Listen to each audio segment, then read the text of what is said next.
কতটুকু অশ্রু গড়ালে হৃদয় জলে সিক্ত, কত প্রদীপ শিখা জ্বালালে জীবন আলোয় উদ্দীপ্ত, কত ব্যথা বুকে চাপালে তাকে বলি আমি ধৈর্য।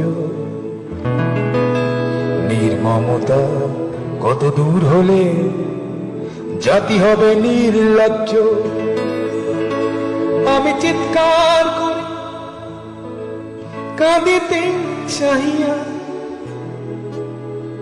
করিতে পারিনি চিৎকার। আমি চিৎকার করি কাঁদিতে চাহিয়া, করিতে পারিনি চিৎকার। বুকের ব্যথা বুকে চাপায় নিজেকে দিয়েছি ধিক্কার। কতটুকু অশ্রু গড়ালে হৃদয় জলে সিক্ত, কত প্রদীপ শিখা জ্বালালে জীবন আলোয় উদ্দীপ্ত, কত ব্যথা বুকে